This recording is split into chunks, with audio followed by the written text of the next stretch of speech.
At Antwerp International Airport, a group of thieves called the Panthers plan to steal red diamonds from a storage area. Giovanna, one of the team members, pretends to be a flight attendant so she can get a private room. In that room, she sets up small devices to watch everything happening around the airport. Meanwhile, the rest of the team hides inside 2 cars, which are placed inside a big container. They wear SWAT team uniforms and drive towards the storage area. When they get close, they throw a smoke bomb, shoot the security cameras, and tie up all the workers. After that, they search for the right box, break the lock with fire, and take the package with the diamonds. Just as they are leaving, security guards arrive. The thieves quickly run back to their cars. But they already have an escape plan. They hide the cars back inside the container, which is then carried away by a truck pretending to be normal cargo. Meanwhile, in Los Angeles, a police officer named Sheriff Nick is in a bad mood. He is throwing things around in a bathroom and takes off his wedding ring because he lost everything in his divorce. Feeling sad and angry, he goes to a bar to drink. While watching the news, he sees a report about the diamond robbery at the airport. Right away, he knows it was done by the Panthers. Later that evening, Nick goes to find a woman named Holly. She is the widow of a Panther who has already died. He gets into her car and forces her to follow another car to a harbor. There, they go inside a container. Nick asks her where the Panthers went and where they are hiding the stolen money. Holly refuses to talk unless she gets a share of the money. She even threatens to send a bad video of her and Nick to his daughters if he doesn't agree. Left with no choice, Nick agrees to give her a cut. Holly then tells him that the money is in a French bank. Meanwhile, in France, the Panthers are already preparing their next move. Donnie, another team member, will pretend to be a diamond seller. The rest of the team will act as event promoters for an upcoming festival.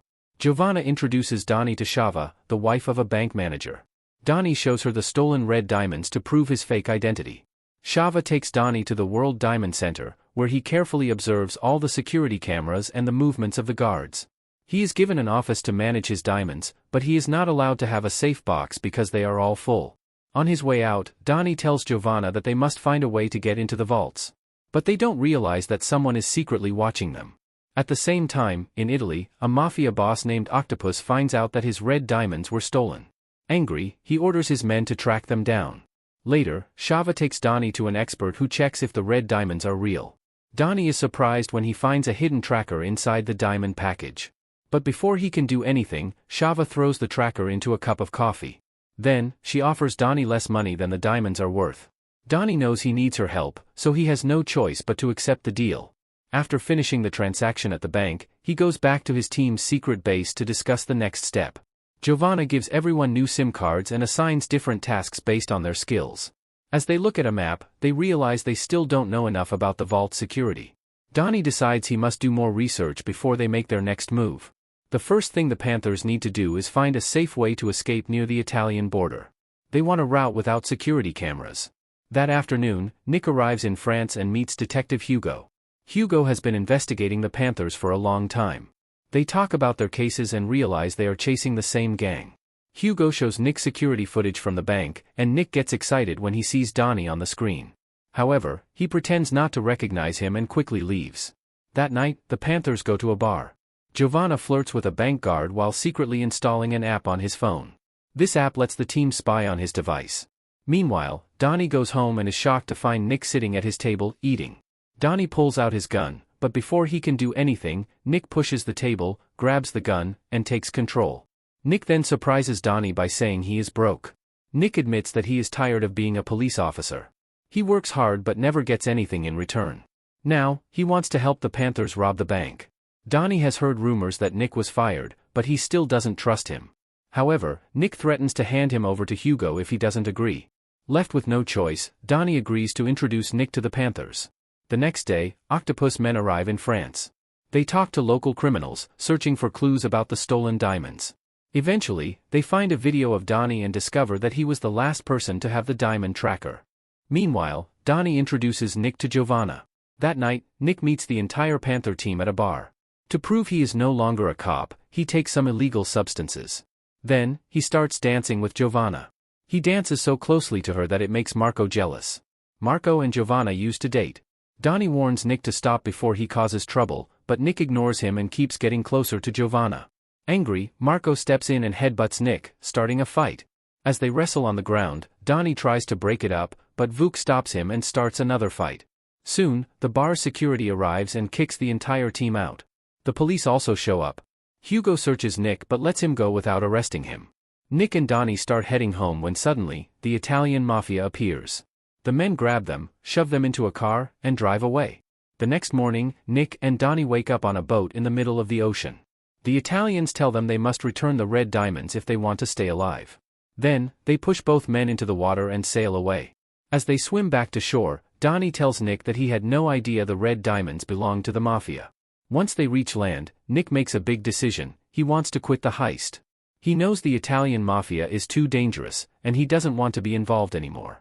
A few hours later, Nick stands on his balcony, watching the local security guards.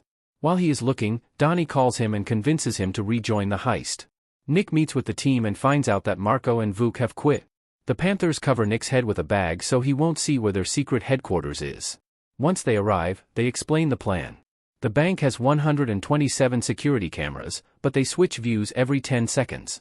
This means that at any time, 117 cameras are turned off for a short moment. The team must enter the vault at the exact right time to avoid being seen. Because of privacy laws, the bank's security footage is only live and not recorded. However, there is still one problem: there is an area inside the bank that only certain people can enter. To get in, Nick will have to pretend to be a security expert. That afternoon, Donnie introduces Nick to the bank manager. The manager has already received an email with Nick's police record, which makes Nick look like a trustworthy bodyguard. Now, Nick is officially allowed to stay inside the bank with Donnie. After that, they meet Shava, who schedules an appointment for Nick to help store Donnie's inventory in the bank's vault. When they return to the team's headquarters, they work on the special tools they need for the heist. One of these tools is a reflector that will trick the security cameras. Giovanna also gives Nick a high-tech jacket that can record in every direction. Nick tries to flirt with her again, but she turns him down. Later, Donnie and Nick go to the bank to store the inventory. Shava takes Nick to the vault, and his jacket records everything: where the cameras are, the materials used in the doors, and other security details. While placing the inventory inside the vault, Nick also finds out where the red diamonds are kept. At the headquarters, the Panthers prepare for the heist. They use a 3D printer to create a realistic face mask and modify a car so it won't be recognized. Nick also learns how to trick a digital lock using just a special spray. The next day, Nick goes back to the bank, pretending that Donnie needs something from his vault. He carries the spray in his mouth and makes it look like medicine. When no one is watching, he secretly sprays it on the vault sensor to test if it works. That night, everyone in the city is focused on a big soccer match, including the bank guards. The Panthers get ready to begin their heist, while the Tigers gather weapons and men for their own plan. Giovanna hides inside a building near the bank to monitor the cameras and security systems. Meanwhile, the rest of the team goes to the parking lot of a nearby building.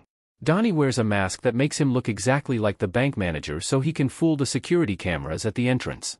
The team also uses the car's bright lights to blind a camera, allowing them to move unseen. They quietly make their way to a door and use a small drill to break the lock. Then, they rush to the roof, getting one step closer to their goal.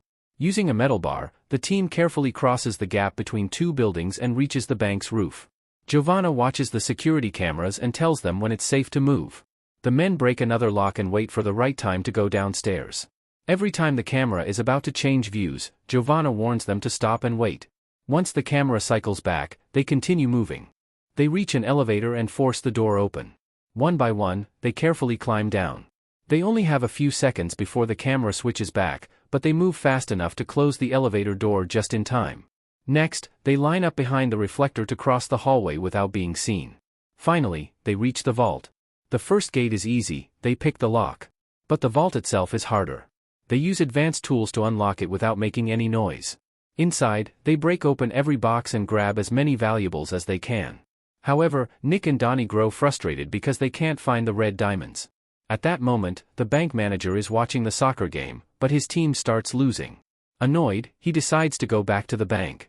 Giovanna sees him on the cameras and immediately warns the team. The men stop opening boxes and quickly start filling their bags. Donnie doesn't want to leave without the red diamonds. He keeps searching, and at the last second, he finally finds them. With no time to lose, the group rushes to hide inside the elevator shaft. When the manager arrives, he sees that the vault is closed and doesn't suspect anything. He turns around and leaves. Once he's gone, the team starts climbing up the elevator shaft. One man stays behind in the basement to pull the ropes, helping lift the heavy bags of valuables. Once everything is safe, he climbs up too. Giovanna gives them the signal, and the team bursts out of the bank. They quickly cross the gap between the buildings again, except for Nick. Just as Nick is crossing, the metal bar snaps in half. Part of it falls onto the street below, and the guards see it on the security cameras. They immediately decide to check the roof. Giovanna sees the guards moving and yells for the team to run. Nick is still hanging onto the other half of the bar. He has no choice but to climb back onto the bank's roof. Before leaving, he throws his bag of valuables to his partners. Nick rushes downstairs, hiding every time he hears a guard coming. When the guards finally arrive at the roof, they don't see anything suspicious. Meanwhile, the rest of the team gets into the car and drives away. However, their car is caught on the bank's security cameras. Nick keeps sneaking around the bank, trying every door he passes, but they are all locked. Suddenly, a guard finds him. Without hesitating, Nick pulls out his gun and shoots. He knows the guard is wearing a bulletproof vest, so the shot won't kill him, it just knocks him down. Another guard hears the gunshot and quickly turns on the bank's alarm. Since the noise has already alerted everyone, Nick doesn't bother hiding anymore. He kicks open a door and finds a balcony. Luckily, it's low enough for him to jump down. He lands on top of a random car. The team is waiting nearby and picks him up right away. They speed off, but the bank's cameras catch the car's license plate. A few moments later, the team drives into a parking lot. They quickly start peeling off the white paint from their car to change its color.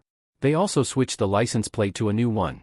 To be extra careful, they move the bags of stolen money into a different car. Giovanna will drive this car in a different direction to avoid suspicion. Back at the bank, the manager and guards finally realize that the vault has been robbed. As the team heads toward the Italian border, they notice a car following them.